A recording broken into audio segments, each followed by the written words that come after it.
The competition to find the best young cook in the country is back. From over 1,000 applications, only 32 cooks have made it to the heats. Now, top chef John Torode and food blogger and TV cook Donal Skean have to decide which cook is good enough to win the title of Junior MasterChef.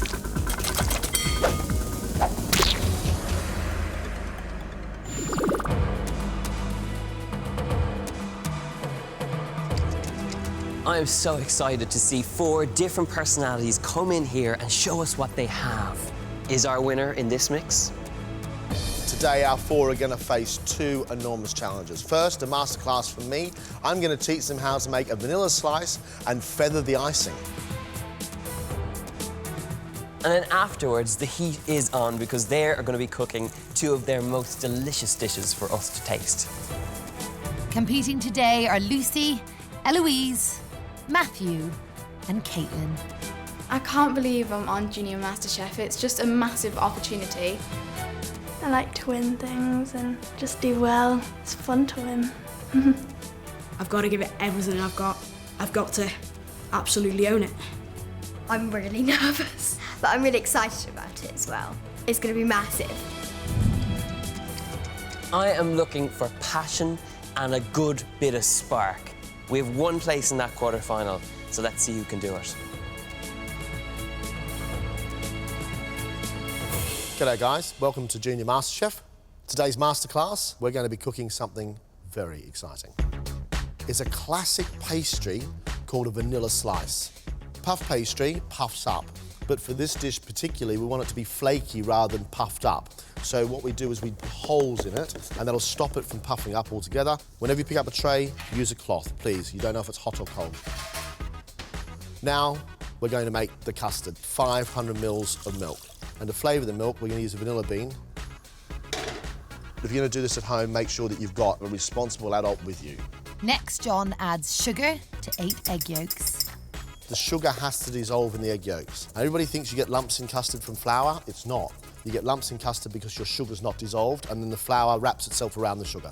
So no excuses for lumps here. You've got to really beat it through. Then he adds flour and corn flour, and finally, half the warmed milk. Whip the eggs and the milk together and pour that into your pot. Take the vanilla pod out. The milk or the custard is hot, so just don't dive on your fingers. How do you know when it's ready? The whole thing should be the same consistency. Very thick custard. Look at that. Nice. Pastry, it's just about ready. Looking good? It is looking good. So now we need to cut our pastry to the size of our tin and then pour our cold custard into it. So our bottom goes on, and then we're just going to put that in the fridge for 5 minutes. While it cools, John makes icing for the topping. Icing sugar in it, tiny dash of water. Has everyone made icing before? I have once, but it didn't really work. It went like rock. Now cooled, John tops the pastry with the white icing, followed by 2 flavoured icings, strawberry and chocolate. Now I'm going to feather the icing. So you take the skewer and you drag the skewer through the icing and you drag the skewer the other direction. A masterpiece. The vanilla slice is ready to go. We now just got to think about the presentation and really watch your fingers. How lovely does that look? So there you have it, vanilla slice and feathered icing. What do you think of that? Looks amazing. I think it's time for you guys to take control in the kitchen and try and make them as good as John's. Off to your benches, wash your hands, and let's get cooking.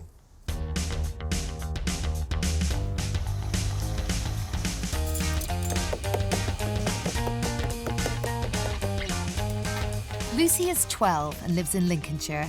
She is inspired by Italian food and one day hopes to run an Italian restaurant. I love to be a chef. It's my massive hobby right now, and I hope that one day it will be my job. Apart from cooking, what are your other interests? I'm in the netball and rounders team, so I quite like sports. If you like sport, that means you must be quite competitive. Yes, I'm quite competitive. Everyone likes a bit of winning, so I quite like winning, yeah.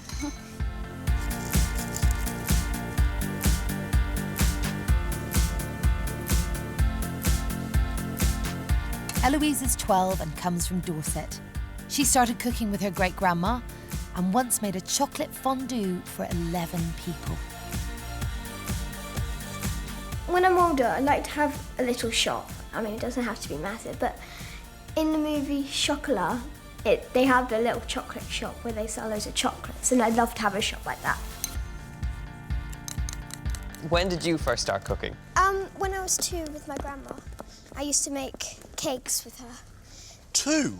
Yeah. I couldn't walk at 2. Are you serious? 2 years old? Yeah. When you cook, how does it make you feel?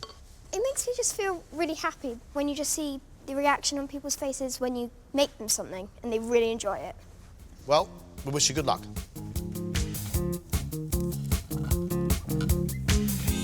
We're halfway through the cooking time now. The smells are good. 12-year-old Caitlin is from Leeds. She attended a school cookery club and once cooked snails while on holiday in France. When I get home from school, I sometimes make like easy puddings, but on the weekends you have loads of time, so you can just cook all night. Caitlin, where did your love of cooking come from? Well, my mum was a food tech teacher, so she kind of taught me how to cook, and I just carried on from there and took it to the next level. Have you ever made anything like this before? I've made crème pâtissière before, but I made it with like apple slices on top. So you're happy with the recipe? Yeah, Good. Well, Caitlin, we wish you good luck. thank you.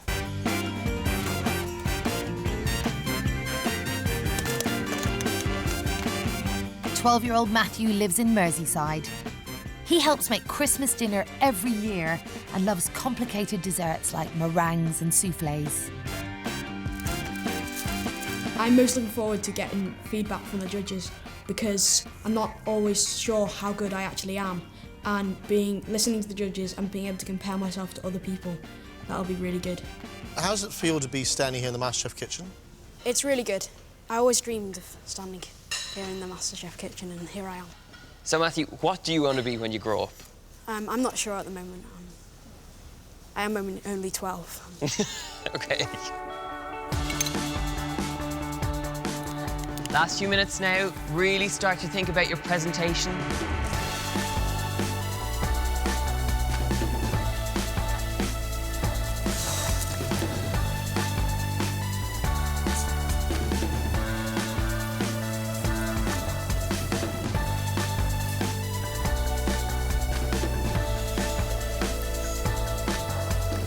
Your time is now up.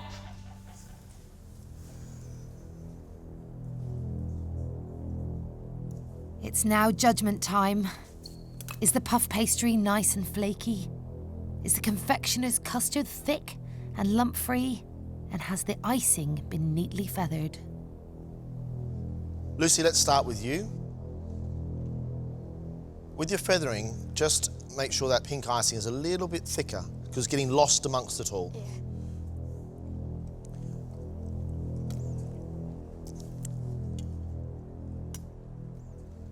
The balance of vanilla and the sugar in that custard is really good. And then you've got sort of this dry, flaky pastry sitting on top with that very, very sweet icing. And it works the way it should work. The only thing I would look for is maybe just a smoother custard in the middle, but it's really good, so you should be proud of this one. There's things I wish I'd improved on, but I guess you can't change it now, so yeah.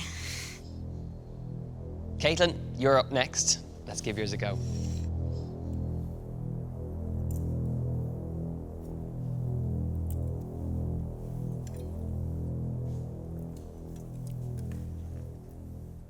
Caitlin, the sweetness in your custard is lovely. It's spot on, really tasty. I would love for the pastry to be a little bit more cooked, but it really tastes good, and you've got that nice hit of the vanilla in there, so you've really got this balance perfect. I agree. I think the pastry just a little bit more, and maybe a little bit more colour in that pink icing. But you've done a really good job, Caitlin. I've never cooked that dish before, and like to do it in 45 minutes under like pressure is good. Eloise, let's have a look.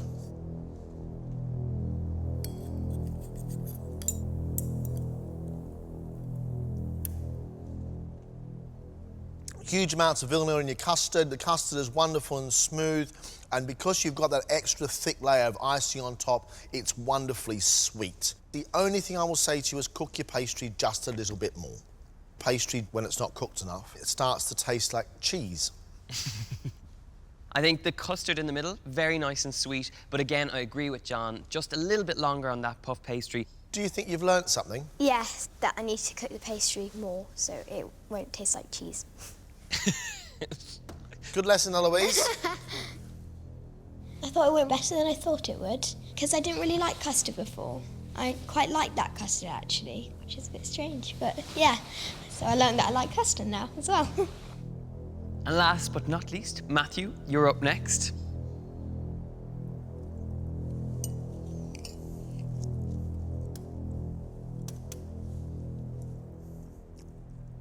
Your confectioner's custard is wonderful and smooth. Your pastry's well cooked, and it's all becoming flaky all the way through it. There's just not quite enough icing on it, and you need that extra hit of sugar to make the whole thing come alive. If there'd been a little bit more icing sugar in there, you would have had a nice kind of even finish on it. But overall, really nice. I think I've shown the judges how good a cook I am in some respects, but I think that also I have not quite showed them how good I can actually be. Well done. Off you go. I was really worried today about this dish, but they all produced something, and in that amount of time, that was a really big ask. That will seem to have potential, and it's going to be their own food next, and that's when we'll really know how well they can cook. Who's going to take the quarter-final place?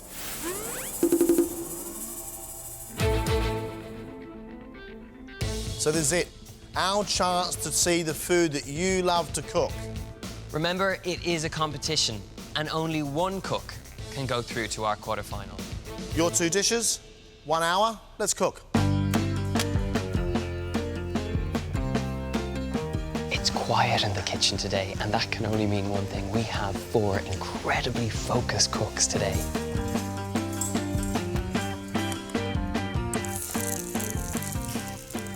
What are your two dishes?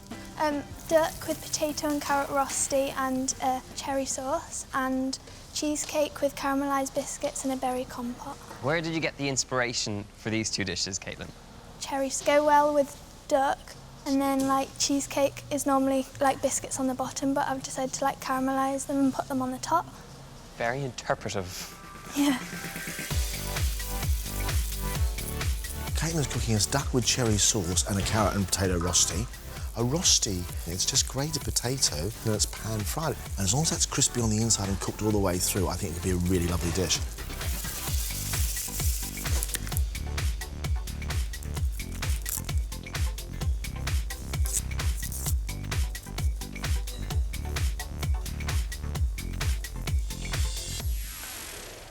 Eloise, I've never seen onion goggles before. Can I have a look at those, please? Yeah. Oh, wow, I didn't even spot them. Let's try. Oh, they fit perfect. Look at that. Hey, it makes you look so much better as well. I think it's a good look. Yeah.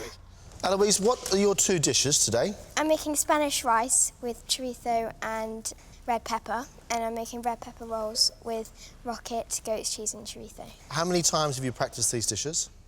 Loads, loads and loads. I know what I'm doing, and if it goes well, then it will be really good. Eloise, main course, a kind of paella dish. I'm just hoping it's nice and moist. I know my paella, and I really hope she gets this one right.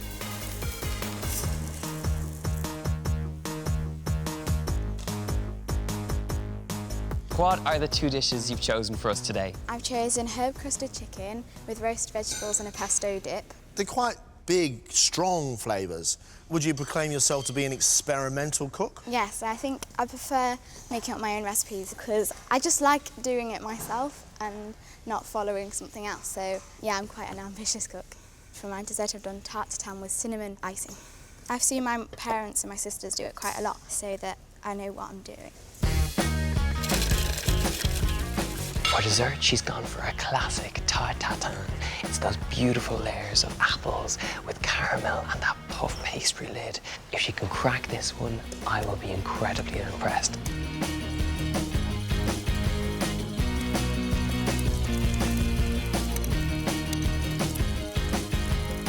What are your 2 dishes today? I'm making ravioli stuffed with spinach and ricotta with a fillet of pan-fried sea bass. To follow, I am making pears poached in orange juice and cinnamon. So tell us what you love about these 2 dishes. I think they show a lot of technical skill, but they still taste nice. Whereas sometimes you eat something and you know it's taken a lot of technical skill, but it just doesn't taste nice. I totally agree with you. That's brilliant. So you've got the display of skill and flavour at the same time. Yeah. Amazing. Matthew's doing sea bass and ravioli. They seem like there's 2 dishes coming into one. And for dessert, he's got those wonderful poached pears. I'm just hoping they're really nicely cooked through. No one wants an undercooked pear.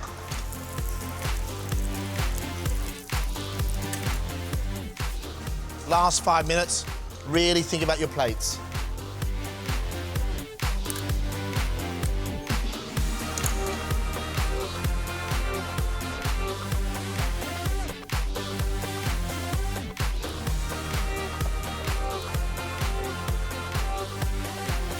That's it. Your time is up. Step away from your benches, please.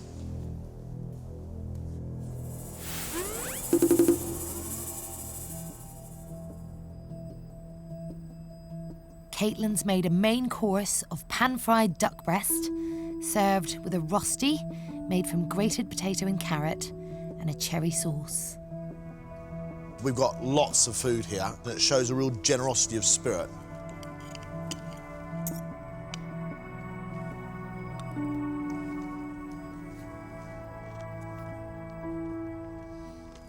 The duck is actually cooked quite nicely. I would love to have that lovely crispy skin on the top, but I think you've got a really nice dish here. It's got wonderful, wonderful richness, and you really have a handle on hearty comfort food here.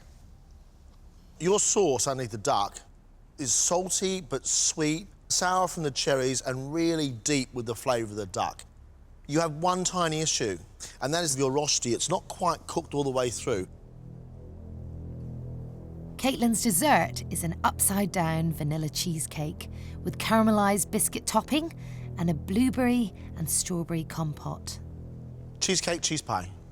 Well, when I took it out of the mould, it kind of collapsed a bit.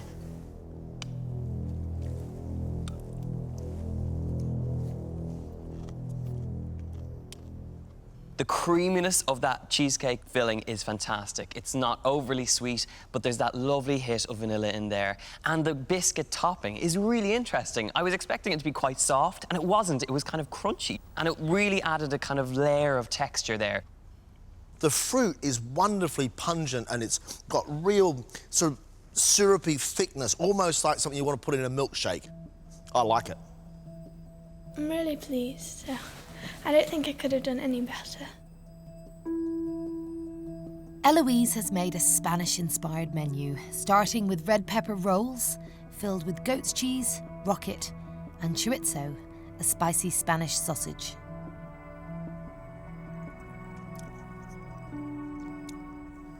That's really clever. There's little things in there I didn't expect.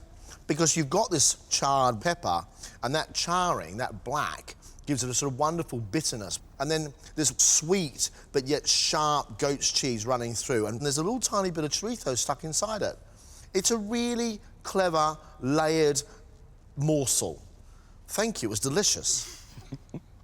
In with all those lovely kind of simple flavours, you got this pop of paprika, which is really, really nice. And then the pepperiness from the rocket in there. This was a really well thought out starter, and I would definitely order this off a menu anytime.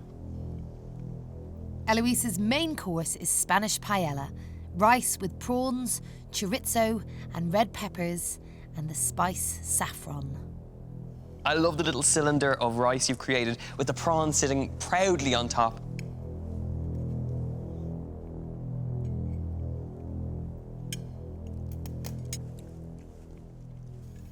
Eloise, the rice is cooked beautifully. You've a really strong bit of saffron in there. Yeah. And it's kind of that earthy flavour, and it's also produced that lovely colour. There's nice pops from the chorizo. This is a dish you should be incredibly happy with. Thank you. You've got saltiness and the taste of the sea coming from the prawns. There's lots of chilli heat. It's a really good, sophisticated dish. And if you like to eat food like this, brilliant. Thank you. Because you've got a great palate. I'm really happy. It went exactly to plan, and they both loved it. So I was really happy.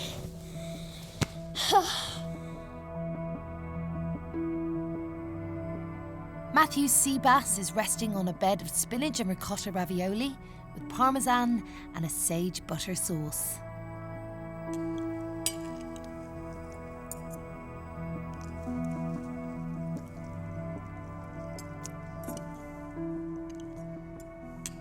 Your fish is seasoned really well. Your ravioli are well made and rich with your spinach and creamy with your filling from your ricotta. It's just, for me, it's clashing a little bit too much. Together, I'm not really gone on those flavours, but I really like the way you've cooked the fish, and I agree with John. I think separately they work fantastic, and you should be so proud of that dish because you've got really good elements in there, and you've showed us that you can cook. Matthew's dessert is pear poached in orange juice and cinnamon, served with a vanilla and honey yoghurt.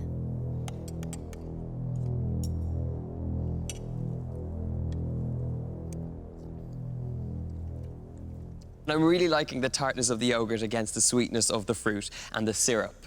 My one concern here is that your pears aren't cooked through. They're just a little bit tough, but you really have a grasp of the flavours.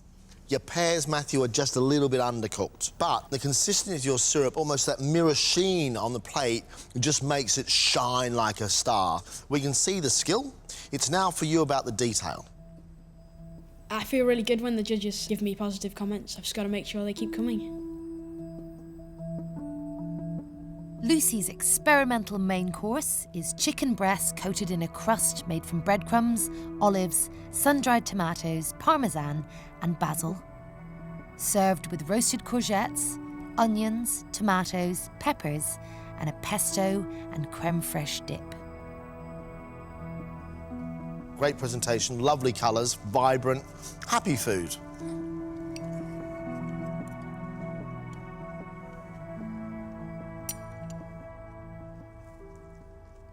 You've got the crispy, crusty chicken with the sweetness of those caramelised vegetables and then the nice cooling effect of this little sauce. So, as a mouthful, you've got some really great flavours. You've taken me to the Mediterranean, and I really like that. I feel like I've been transported somewhere, and I think good food takes you places. I think it's really tasty, I think it's really well cooked, and I think it's very well delivered. Thank you. Good on you. Lucy's dessert is a classic French tarte tatin, puff pastry topped with apples and caramel sauce, served with a cinnamon icing.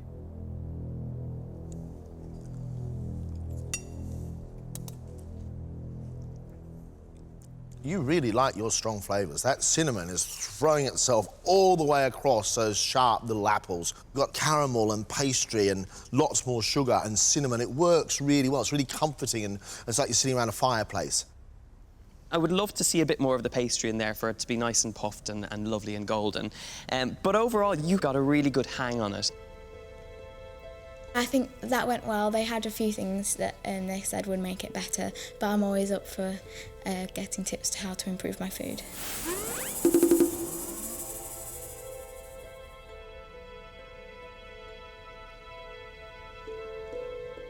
What a day. 4 really, really enthusiastic contestants, and they all want it. Different types of cooks, personalities on a plate.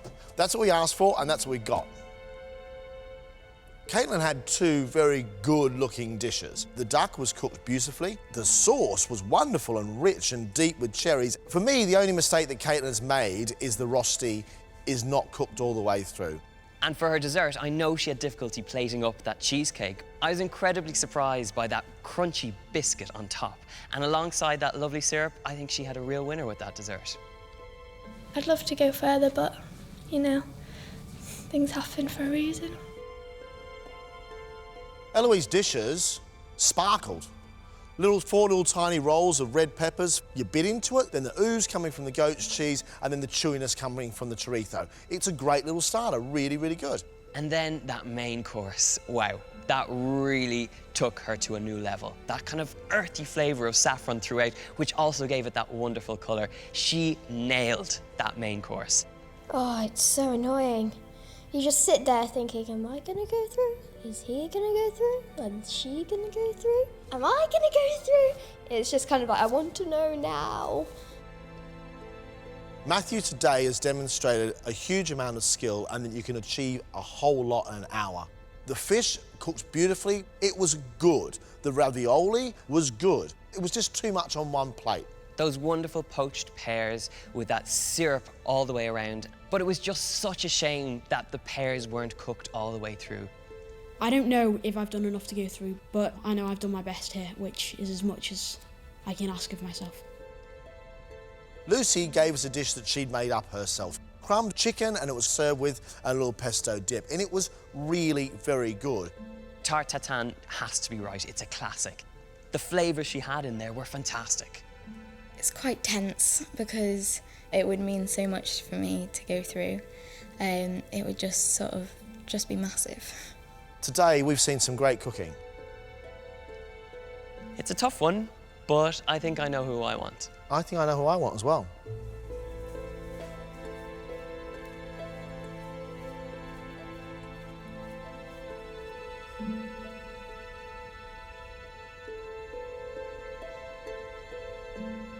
Guys, what a great day today. You did some incredible work. It's a competition, and we only have one place in that quarter-final. Our quarter-finalist is...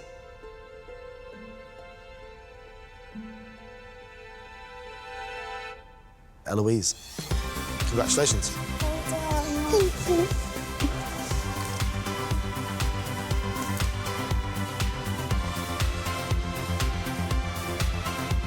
It was just a really good experience.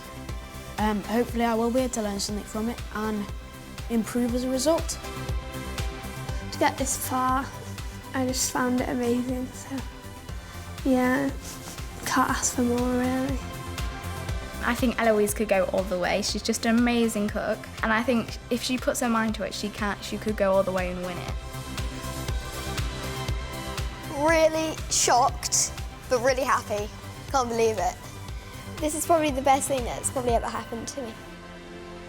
Eloise will be back for the quarter-final when she'll compete with 3 other heat winners for the title of Junior MasterChef.